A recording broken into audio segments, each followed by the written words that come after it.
John is a very warm person, a very family-oriented person, a very giving person, a very generous person, and a very helpful person. I don't think he has said no to anyone who needed help or assistance. My uncle is the hardest working man I've ever met in my life. One of the first things that he taught me when I was a kid was that you don't earn anything without working hard. And he led by example. He's also the most generous and kind and loving man that you've ever met. He is dedicated to his family and to the people that love him. One very important aspect about my father that I see every day is how much he cares about his employees. He has an open door policy for every one of his employees. Mind you, we have well over 200 employees amongst all the companies. If anybody was ever to come into him and they themselves or their family ever needed help, my father is the first one there to help them. Because he is a strong believer that this is not only a business where people come to work day to day, that this is a family that we've developed. You know, my wife and I never were able to have children, and we opted to do an international adoption. When we were getting ready to travel overseas, he said, "Bill, you and Barb go do what you have to do. Don't worry about anything. You know, is there anything I can do? You take care of your family. Everything's all set here. You do what you need to do, and if you need anything, call me." And you know, he did that not just once, but twice. Where else in America does that happen? I was invited to say the prayer at a dinner that he had, an appreciation dinner for his workers. And I remember he got up and said that the success of their company was due to the fact that these workers were so loyal and faithful. I just thought that was kind of amazing that he would make that statement publicly. And you know, the greatest, nicest thing about all of it is, through all these years, he's never lost that humble side of himself. He's a special person that way. And like I say, you look at all what he's built from nothing to this, and the way he is towards people, it's just awesome.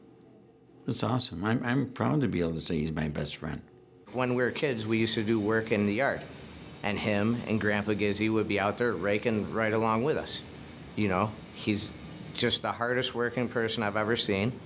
So my mom never being around, working 2 jobs, taking care of 3 kids, Mr. Gizzi played a big role as a father figure or a man in my life. And if he wasn't there to guide me in the right direction, I don't know where I'd be right now. John has an intuitive side to him. It's amazing. He just seems to have a gift for being able to see things that a lot of people overlook.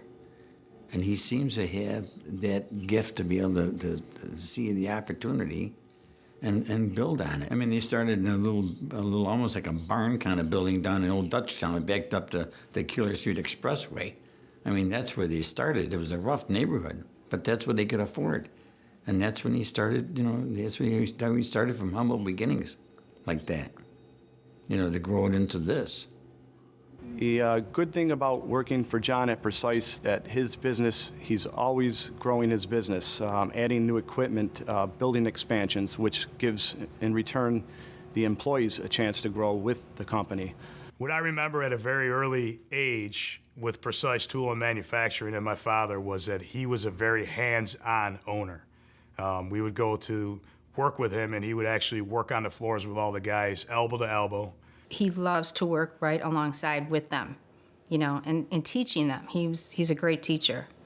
And he would always like, you know, just to see the outcome when he's teaching these employees. And that's his greatest gift, I think, to other people. I am the instructor here at PCMI, which is the Precise CNC Machining Institute that John Gizzi created. We take in younger students that are looking for a career in a direction and show them how to program and set up and operate CNC machines. Prior to PCMI and Precise here, I really had no idea what machining was or what it took. And once we finished the PCMI training, 6 months, we were hired full-time, thrown right into machining. Everything we learned was tested for us. It's very important for PCMI to be here. There's not a lot of opportunity for people with growing families to go to school and take the time off and not work, and to be at a place that will pay you to learn and give you that job once you're done. It's a great opportunity, and I wouldn't pass it up. If not for my father's active participation in the community, a lot of good things would not get done.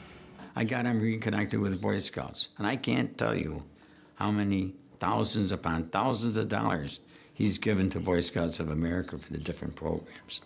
Somehow or other, I got to talking to John that we needed storage space here in this parish. What we really need is some kind of a garage type thing where we could store things that we only use once a year. John decided they would build us a storage garage at their expense. I basically solicited John to sponsor our torch run.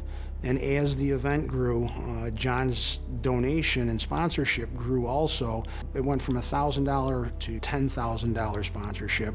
And again, that's for a solid 13 years with no breaks. John also, around that same time, supplied us with one of the torches. It's an actual torch that we light and run during the torch runs. He is very community focused, which is surprising. A lot of business people sometimes forget about the community they came from, not John. He constantly talks about giving back to this town, to this community, and he's done so at a number of activities that the town of Gates has done here, including most recently our bicentennial, which he was a big donor towards the bicentennial celebration, which was very important to the people of Gates. We need him here as guidance, as a leader for us. More, he's been a role model our entire life, but more as a mentor. The community would, I hate to say crumble. I mean, he, with the many businesses here, he employs a few hundred people. If he were to not be here or even move from here or pull out of here or close or whatever, it would be an impact on this community for sure. If John Gizzi did not take on the business venture that he did in this part of town, there'd be certainly less employees in the southwest portion of Gates. This would not be developed. The tax base would have been impacted. And quite frankly, there would have been a big void right here in this area. My dad is a self-made man. He's a mentor to his employees and his family, and he's constantly giving back to the community and the surroundings that we work and live in. And even to this day, he is counted on by many people to continue the things that they're doing, but with his help. The last year and a half has been very difficult on the entire family. He never meant to hurt anybody or anything. He is, I can see it in his eyes. He's remorseful. This is very, very difficult for him. If he can go back and change anything, there's no doubt in my mind he would change what happened. It's important that people know that John is a kind and generous man that has helped thousands and thousands of people through his lifetime. His home was the center of all of our family events.